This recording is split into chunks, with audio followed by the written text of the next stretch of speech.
In this one. Jaron Young has not been to the free throw line today, but you have to like the chances now for the Slingers with only 2.7 remaining. Jaron Young has had a monster game off the bench. And he can put this away, probably be player of the game.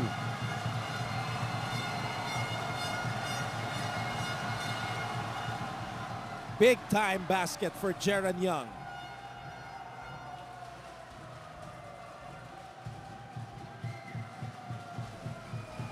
Yeah, you want to put pressure by making the second free throw as well.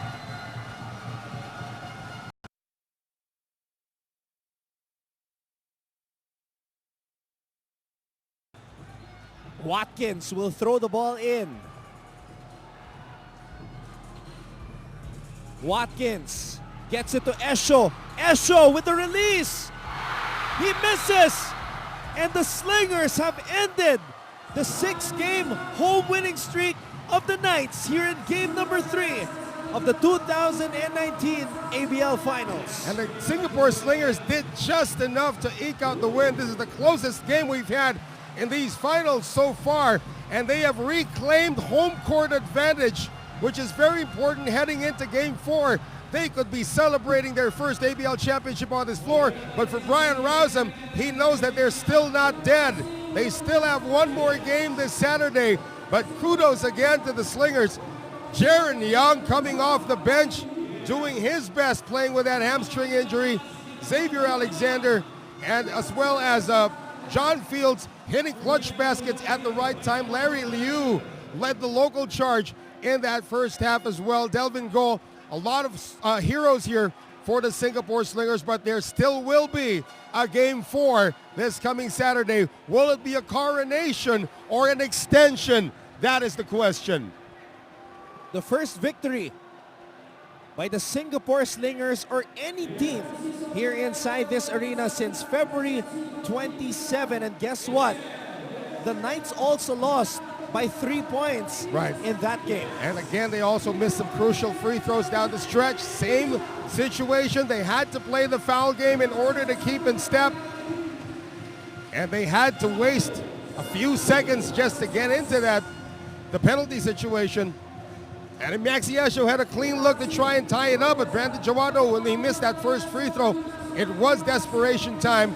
And the Slingers with an ugly, if we can call it an ugly win here, because of the low-scoring nature, the bad shooting for both teams, actually punctuating this as a defensive victory for a team that has the Defensive Player of the Year as well. And we're taking a look at some of the highlights. This was the baskets made by Wong Wei Long and Maxi Esho in the first half. And then even Sandy Cornyawan getting into the act for the home team. And then Doug Herring, of course, making his presence felt. And he really came alive in that third quarter for the Knights. But there was also a stretch in the fourth quarter, Noel, wherein both teams had difficulty finding baskets. Well, it was more of hero ball, really. Whoever wanted to make the big shots. A lot of big shots were taken, but no real big shots were really made. Probably the last big shot we saw was that corner 3 coming from Doug Herring. I'm sure we're going to see it here in just a bit. And that cut the lead down to 1. But in the end, who executed more? The steadier team prevailed. And of course, the Singapore Slingers came in with all of their championship experience, walked into this building, made it an ugly, low-scoring game. And we were saying this from the top of the coverage. If it becomes a low-scoring game, it favors Singapore. And in the end, both teams combining for 123 points over 40 minutes of basketball, and the Slingers prevail.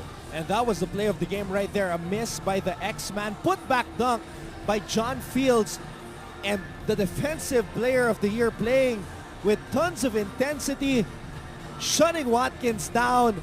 And look at Jaron Young also doing some damage on the defensive end. A lot of great highlights.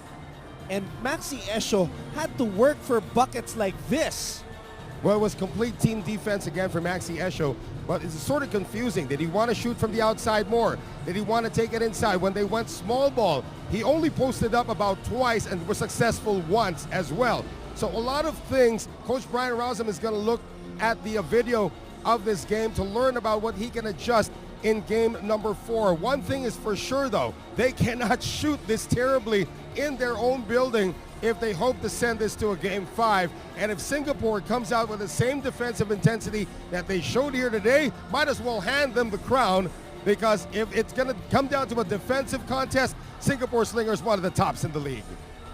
Well, just like the unpredictability of this season, Noel, we saw blowouts in the first 2 games. Here in game number 3, it went down to the wire. It was down to the wire forever, actually, since the first quarter, 17-16. Look at the field goal shooting, 32% for the Knights. Singapore actually had one over them in terms of that shooting. 10 3-pointers made, that's normal for the BTN CLS Knights, but the overall field goal percentage was terrible. And how about 6 of 13 from the free throw line? Doesn't matter if the turnovers and blocks were even.